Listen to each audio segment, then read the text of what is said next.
Hi, Primas. I'm Roxy, And I'm Giselle. and this is the For Las Primas podcast. Welcome back, everyone. So happy belated 4th of July, or should we say confusing 4th of July? Yeah, it's giving grateful, but also questioning everything. So today we're talking about what it's like navigating the 4th this year as a first gen. Our parents immigrated here, sacrificed everything, and now we're out here trying to figure out how to celebrate a country that hasn't always embraced us. We're unpacking all of that, the pride, the pressure, and the realness of being first gen on this specific 4th of July. So let's get into it. I wore my 4th of July shirt that I ordered that didn't come in. It's a very aggressive bald eagle with the flag. And I'm Yeah, obsessed with her. I love her so much. it's giving Kid Rock. It's giving Kid Rock. Oh no, we don't want to give Kid Rock. But you know what? I want to take the flag back and the patriotism back and like redefine that. So I wanted to get the most aggressive shirt that I feel like people would maybe be like, is that a MAGA shirt? It's like, no, actually, it's not. It's just a symbol of our country. And I want to embrace Right. that as a non-MAGA person. For sure. I think that there's been a lot of like turnaround on redefining the flag. Yeah. What did you do for the 4th? So if you can't tell, I'm sick. So trigger warning, I am stuffy. I was sick this entire weekend. Um, I always think about I listened to the audiobook and the narrator was sick when she recorded it. And she was nasally for like 20 hours. Well, that's true commitment on your end for listening to her stuffy ass voice throughout the whole book. Well, I'm sorry that you're sick. Thanks for still being here on the pod and doing the thing. How was your 4th? It was good. So we were in Idaho and we got to be on the mountain adventure tours float where my son went to Idaho Base Camp. If you haven't heard about it, check it out. They are awesome.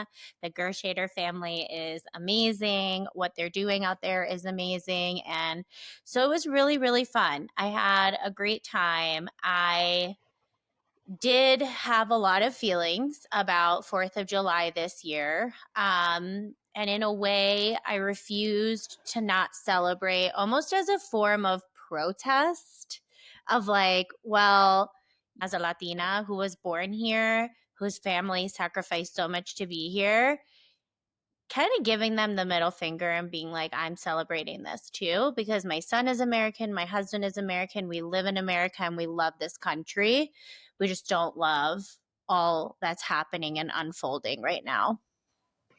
I love that. I've always loved the 4th of July because I think it's fun. You know, was raised very patriotic to be American, which is, you know, interesting considering that the first round of Cubans that came out here in the 60s were met with signs that read no blacks, no dogs, no Cubans. So there's just a lot, I think, that the veil is coming off of that is making me feel really confused about all the information I've known. And learning new information is making me just create new ideas and new perspectives. I'll tell you what, in Florida, it was a gloomy day. It was not sunny. It was raining. Besides the fact that I was sick, we didn't really do anything. It felt like that very much resonated with the way I was feeling about 4th of July this year. Yeah, I mean, you were sick. What a sign. You're like, I cannot celebrate this under any circumstances this year. It's canceled. Yeah, so I mean, I was telling my husband I had this very like morbid thought while we were on the float and we were up there, and there's a lot of Latinos that live in Idaho. There's I think that a lot of them work in like I the would have never thought. hospitality. Yeah, me either. It did give me a moment of thinking, like, what if this were the last year where things were the way that they were in our country, right? For better or for worse. I thought about it more in the for worse. But now that I'm Oh, saying it, it's like, what if it's for the better? Like, what if this is all unfolding and happening in a way to destruct the systems that we have so we can build better systems instead of totalitarian white nationalist systems? I've just been so deep and thought about all of this stuff because it's such an identity crisis for like like the what US we, is having an identity crisis. yeah, and it's making me have an identity crisis. No, literally. Well, when you just said that, I thought about it in the for better. Like, maybe this will be the last year that we're kind of like conflicted about the fourth, and things will get better from here. Look, I was really upset about, I mean, I'm really upset about a number of things. One of the things that really upset me because it happened so close to the 4th was Laura Loomer tweeted, "Alligators' lives matters. The good news is alligators are guaranteed at least 65 million meals if we get started now." She's a far right American political activist and conspiracy theorist. She openly identifies as a white nationalist and a proud Islamophobe, regularly posting anti Muslim and racist content.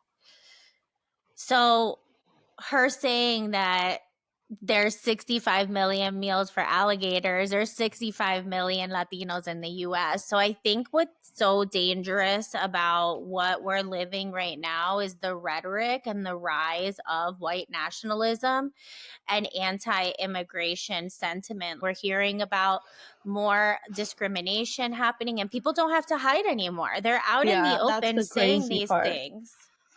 That's the crazy part about these politicians is they say these things out loud, so then all the masses start speaking like that too, and you're like all these people are coming out of the woodworks, and maybe you should just go back. I really think racism is at the center of it all because that's how they won the Latino vote. There's so much racism within our own culture. We've talked about this time and time again that is why the Latinos have this otherness, and the Cubans, you came here under programs that were established to support the Cuban people.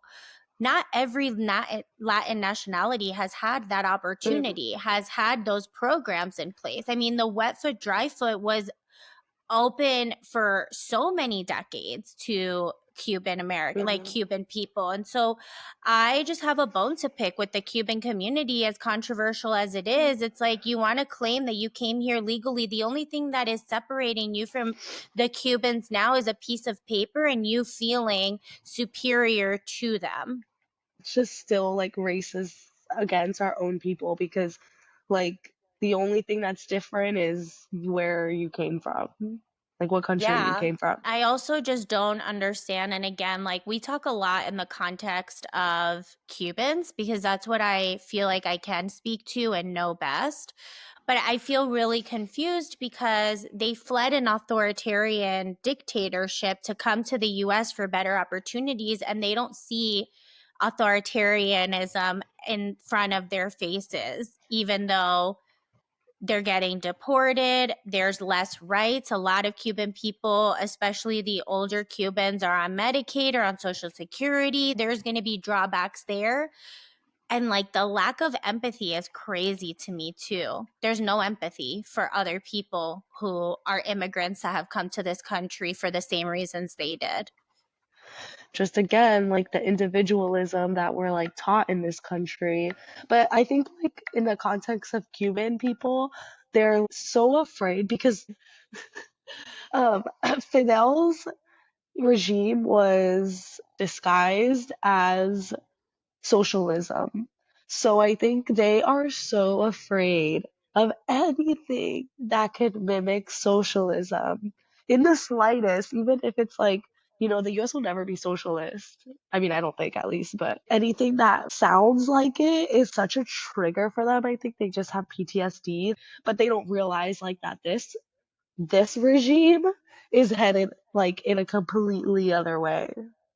Yeah, it's like the same thing, but on a different extreme. And everybody is living in these extremes right now where I'm like, just come down to earth and let's look at what's actually happening. There is a middle ground. You can be angry about what's happening in America right now and still feel like you love this country. I feel like there's so much brainwashing in the Trump propaganda that it's like Mm, it, the far left the radical Democrats hate the United States. Like, no, no, no, no, no. We don't hate the United States. We want a better United States because we see other countries doing better. So why can't we do better? Why do we ignore the people and the needs of the people? Why do corporations get bigger tax cuts? Like, why am I paying more taxes than Donald Trump? That's crazy.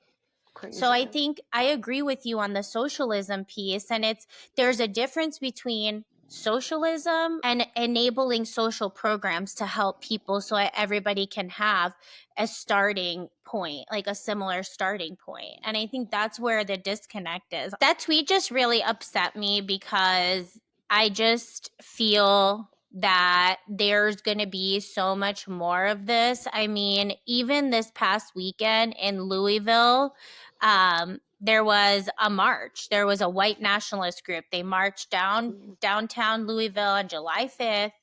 Um, no one was charged over the weekend.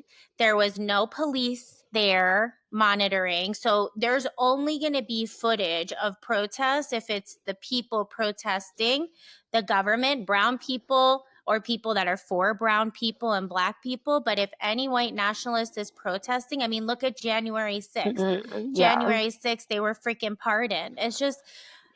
I just feel like we're living in a Delulu land. It doesn't feel real. I'm like, what I is just want to happening? know, like, at what point, what needs to happen for those people to be like, okay, like, this is an attack on brown people, because I feel like a lot, like, especially my parents are a little in denial about what's going on. And if they see stuff, they're like, that's not real, blah, blah, blah. So at what, like after Laura Loomer saying that about the 6 million meals for the alligators, like that was really freaking intense. And it was really obvious what she was talking about. Like she was not hiding it. So what needs to happen for you to like finally realize like, okay, this is an attack on the Latinos?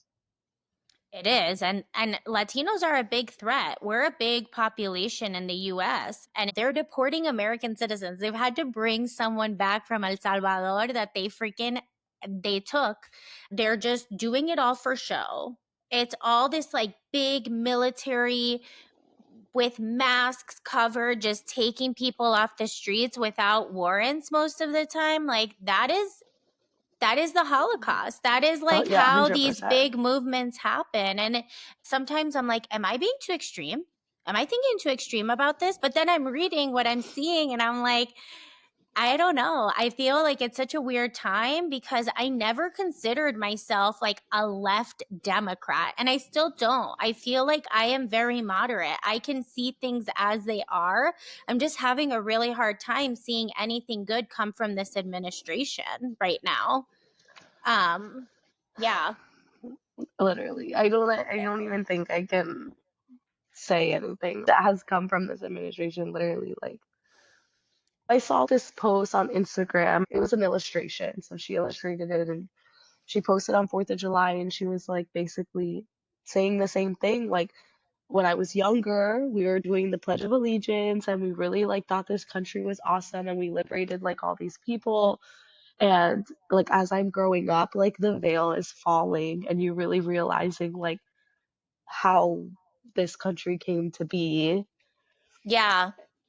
And it's crazy. And then, yeah, it's hard to celebrate the fourth. What you said about our parents and being first gen, I feel like anything we say, our parents are always like guilt trip. You should be so lucky you're here. You don't even know what struggling is, or you don't even know what injustice is, and so on. It would have been so much worse if I was born in Cuba and the US is not the best country in the world. I said what I said. Hot take. But like any Cuban person who is older that you ask, oh, porque los Estados Unidos es el mejor país del mundo. It's a great country. We have a lot of freedoms compared to a lot of other countries. Women have rights for now. They're trying to strip them, but we've got rights for now. Like there are things to be thankful for, of course. but I feel like it's hard to be fully proud when I'm made to feel like a visitor in my own home sometimes, you Mm. know? That And when tweet does just freedom of speech go too far? Like with the white nationalists, you can't just be like saying that. Laura Loomer, who has a huge Mm. platform, just out there saying that basically Latinos all deserve to be fed to alligators. Like, I'm sorry, what? Guess what? We are here to stay. That's the thing that I like wish that I could tell every white nationalist is like, we are here to stay. And what I want to tell my family is they want to challenge birthright citizenship. They want to challenge naturalized citizens. If you were not born, like, they would love for anyone who was not born in this country to be deported, which is crazy. Yeah, Which that's is gonna be the next crazy. thing. I mean, that is literally how the Holocaust happened. Yeah. These Yeah. exact First steps. First it's one group, then it's another group, and it's a slippery slope. And I'm proud of the people that are fighting this. But I think that it goes further than just Democrats versus Republicans. Oh my gosh, sorry, that just reminded me. Trump is trying to deport Zoran Mamdani. He's US born. It was so interesting. That whole election process was really interesting because I saw clips. I didn't watch it live. I don't live in New York. They were interviewing, like asking them like, what is the first foreign country that you would visit if you had the opportunity as mayor of New York City? And all of the different candidates were saying Israel. I'd go to Israel. And Mamdani is just like, I would go to visit people in New York City. Like, what am I going to? I'm the mayor of New York City. Why am I going to another country to visit anybody? Trump threatened to arrest Mamdani if he blocks ICE operations in New York City, labeled him a communist and a nut job, falsely questioned his citizenship, threatened to withhold federal funding. And it's just like, how is a president of the United States literally calling someone a communist when all of the propaganda that he puts out is so anti-communist? So he's really putting a target on this person. This government of it's just so unsafe.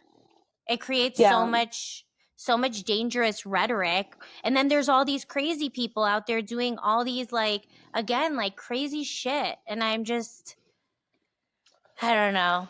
it's just crazy that these people like they're just coming out of the woodworks and like it's fine, it's acceptable to them to say what they like to be a racist out loud. Like that's Mm-hmm. crazy to me. That is so crazy to me.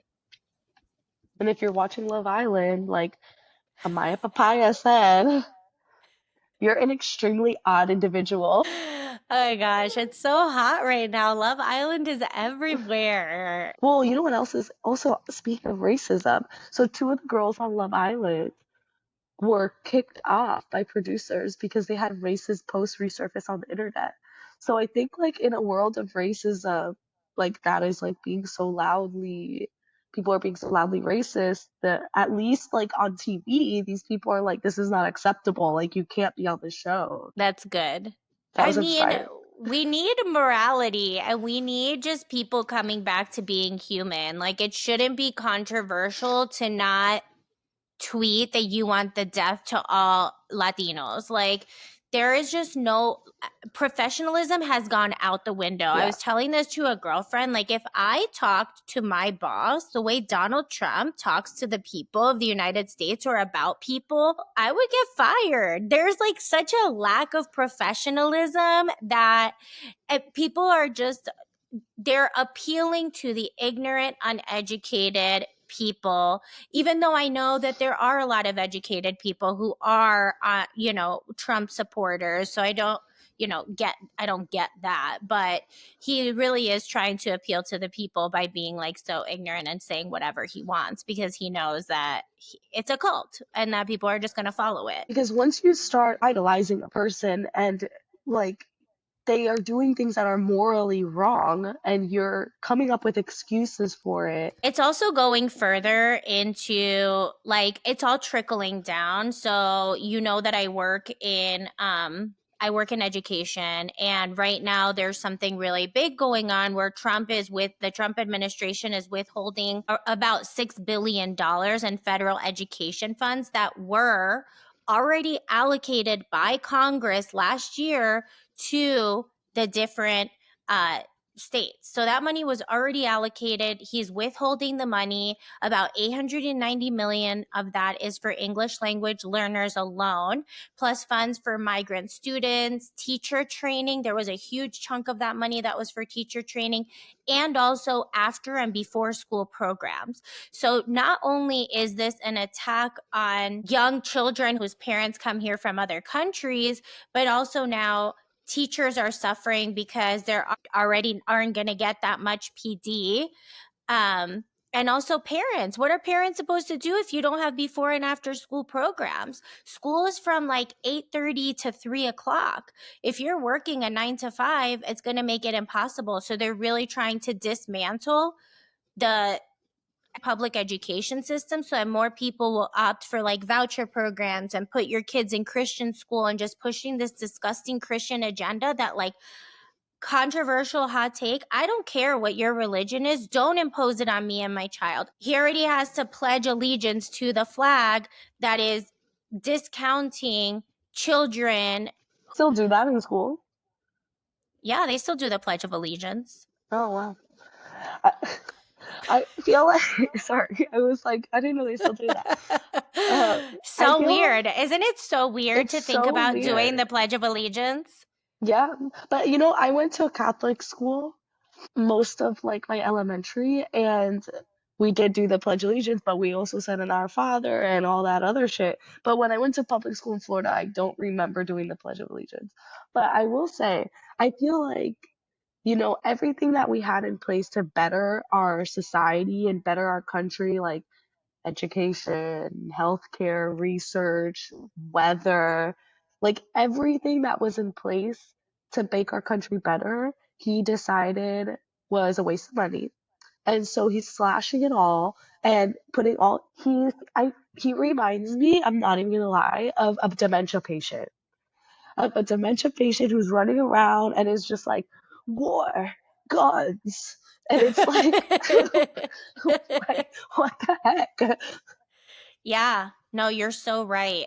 And one thing, as you were saying that, like the militarization of the US, we've always had a huge military, but a hyper militarization under his regime that the ICE agents basically look like the military when they're going into areas. That is something that Cuban people were super anti, because that was what was so scary about Fidel's revolution, is that he had an army, he had the military, he had the guns, he had all of the things, and we're seeing this play out. And then the leader of the Proud Boys is a Cuban dude. I just don't know at what point our people are going to realize that they don't belong. Right, right. You want to be white, no matter how white the whitest Latino is, you are not white in America. Period. Period. But him being a dementia patient is really interesting, because he is like He very is a old. dementia patient, and he's like everything about him screams dementia patient. Like you're racist. You still think like the colors and the whites are separate. You speak to people completely rude. His administration is scary because there are a lot of educated white nationalists. I mean, the Republican Party has been planting this for decades. And I'm going to be honest, I am not supportive of the Democratic Party right now. I am pretty much feeling like there is not a party that represents my beliefs and my thoughts. And I think a lot of people are feeling that way too, because it's not wrong to say that the Hmm. Democrats are an elitist party. They're all in on the insider trading. So Hmm. they're just They're benefiting from it too. they're all benefiting from it It's too. an oligarchy. Yeah. Yeah. And so, a lot of tarot people and psychics have been saying that our nation is going to fall. And it was like about time. Like every great nation falls. And so I wonder if, like, yeah, just let it fall and see if there's a third party or something that comes out of this. I'm curious to see how Mamdani's leadership in New York City will go. I mean, people have such a negative view on like democratic socialism, which is what he is, which is what Bernie Sanders is as well. But they really believe in really important issues and social programs. Again, like part of the government's responsibility is to ensure that every citizen has a place in its society. So, like, I'm all for border patrol. I am all for, I think open borders, we can't have an open borders. Like we can't just have people coming from all over the place. Like you need to regulate and you need to have laws and policies. And to all of the people that have commented on our stuff or said, but you need to do things legally, people are trying to do it legally and they're getting taken at their hearings. I'm going to say that again. People are trying to do this legally and they're getting taken when they go to their hearings. So, how are people supposed to do it legally if the system is not allowing them to do it? If they are just targeting anybody who looks Latino? Yeah, it's because the system is not set up to help them I feel at the really end of the day. passionate about this. And, you know, part of why we started For Las Primas is because we saw ourselves in a really useless position at the beginning of the year when the Trump administration won. And we really wanted to bring light to these issues because we love this country. We are so thankful for the sacrifices our families made for us to have the lives that we've had, and that me being able to give my son an even more incredible life than the one that I had. And it would have never been possible without my parents and their sacrifices. And it's a fucking joke that anybody supports this administration. I love immigrants. The work that they do is unmatched. Nobody works harder than an immigrant in this country, and you can't tell me otherwise.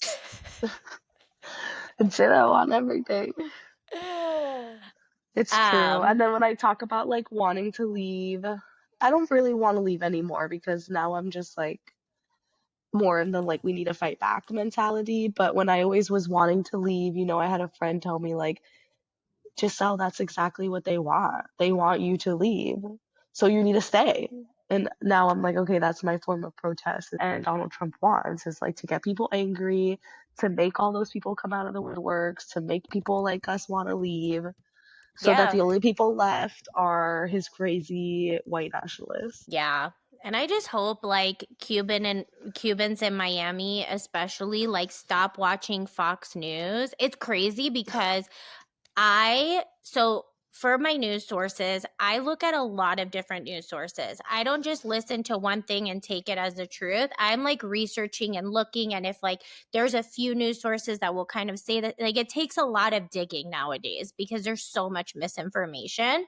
So that's one thing. Like people really can't just take what they're hearing in face value. But when I was researching what happened in Texas, because Alex Morales, who is on NBC, he's a weatherman, he came out and spoke out about what was happening. And he said, we keep defunding the NOAA and we're going to continue to see people's lives lost if we are not investing in these programs or in these agencies. We have the science to save people and you're choosing to defund them, basically. When I looked up the news, every single news article talked about the defunding except for Fox News. They basically just pointed fingers that the weather people didn't give a notice, blah, blah, blah. And I was like, gosh, the majority of Americans listen to this shit. They listen to Fox News. Stop listening to Fox News. It is an entertainment channel, it is not a news channel. So, that's crazy that you said that. I'm glad you said that because I told my suegros that about how everything was defunded and that's how like, about all the floods in Texas. And they were like, oh, really? Is that what happened? Like, they had no idea. And all they do is listen to Fox News. They had no idea that was a thing. We live in Florida. We're going into hurricane season. Blind. I got my Mike's weather page on TikTok and I'll be listening to Mike. Okay? He knows. Who is that? I've never heard of that. It's like a guy. I've been listening to him for like maybe 2 years now, the last two hurricane seasons. So does he have special equipment that nobody else has? Okay. He uses something for tracking the hurricanes. Oh So, my like, gosh. he's like a storm tracker. That's what he is. Mm. So, I'm gonna be on my TikTok listening to Mike's weather page. Well, speaking of 4th of July and protest, Benito did not disappoint Oh, with his music video for Nueva York. yes. I I loved it. ¿Qué te It was pareció? so good. So good. So good. I love that it was a quinceañera theme. I Okay, love a that. moment for the cake. For Oh all my those gosh. cakes and the big cakes with the merengue. Yes. Oh my gosh. Yes. Yes. So I thought he like AI'd Trump's voice, but I heard he mimicked it. He didn't use AI. Yeah, so for those of you who didn't watch the video, the song is called Nueva York, like Nueva York, but instead of an RK, you put an L, Nueva York, because that's how the Caribbean people in the Caribbean talk. You exchange the R for the L. It was a political piece, and it starts off where there's a quinceañera, and he's like part of like the court, and you see like the traditional quinceañera party, and then in the middle or towards the end, before the song changes, it sort of has like a rhythm change. So Bad Bunny takes Donald Trump's voice and basically said like it's Donald Trump's apologizing to all of the immigrants in the US. And I like couldn't believe that. I was a little bit shocked. I had to like replay it. I'm like, wait, what is that saying? Once that scene cuts, then it goes to the Statue of Liberty with the Puerto Rican flag on it, which commemorates the 1977 occupation. Where there was a group of Puerto Ricans, 5 Puerto Rican nationalists. They took over the Statue of Liberty for 8 hours. They chained the doors shut and they hung a Puerto Rican flag from the crown. And their message was demanding independence of Puerto Rico from the colonial power of the United States. And they also called for the release of Puerto Rico political prisoners, Which they which I did didn't know. release I the didn't know prisoners. that. Yeah. Yeah. Um, yeah, when I first heard that too, like the Donald Trump voice, I literally had to be like, wait, did he really say that? Did he say that somewhere? Did they get that clip? And then I was like, no, it would be like all over the news if he really said that. Yeah. So I thought it was just really beautiful. I am so glad that he is boycotting the United States and like doing concerts here, although he did like make a lot of money off of all of his concerts in the US. But Bro, if I see Bad Bunny with another fucking Kardashian, I'm gonna freaking be like, look, I can't with you anymore. Because today he also posted something that said, stop dating people who don't understand your music. actually, like 3 people sent that to me. I'm like, first of all, don't be a hypocrite, Benito. Okay. Yeah, because she didn't understand your music. I agree. I hope. My hope for Benito is that he learned from that whole situation with the Kardashians because we were pissed. And he's got to be I mean, I don't know how it works in the rich people world, but like you can't fight colonialism and be with a Kardashian. You just No. can't. I feel like everything he puts out and everything that is like true to him and whatever is like so anti that that I'm like, I just feel like maybe that was at the core of their relationship ending too. Maybe.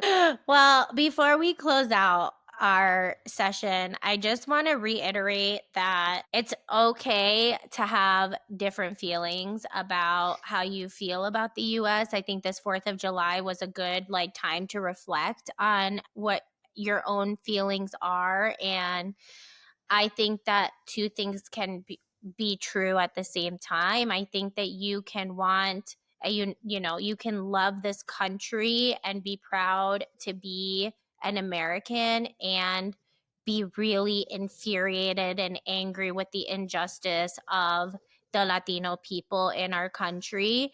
And I feel like we can hold space for different perspectives and we can continue to grow and continue to have these conversations. But that's what the pod is for, is to open these conversations. And I can imagine that there's going to be a lot of Cuban people that are going to be anti what we're talking about.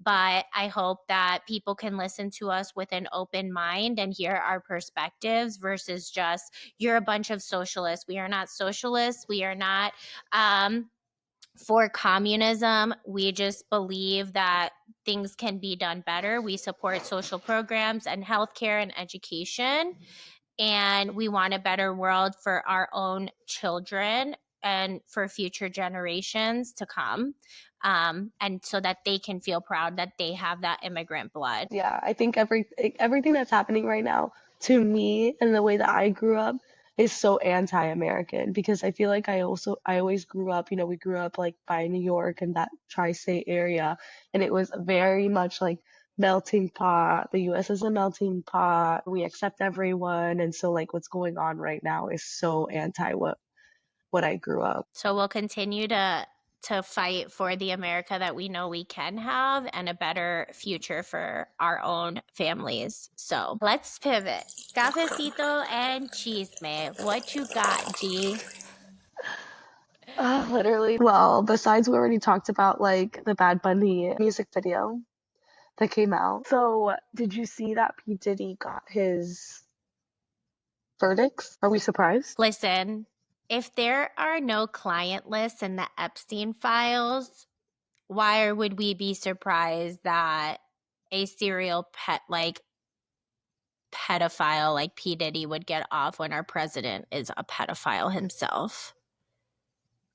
I'm Yeah. not going to say that. Don't write that in there. Okay, okay. But why would we be surprised that like someone like Pete? I mean, money gets you out of everything, right? In this country. So not surprised. So he was found guilty on 2 counts under the Mann Act for transporting individuals for prostitution, 1 count involving Cassie and another involving a male escort.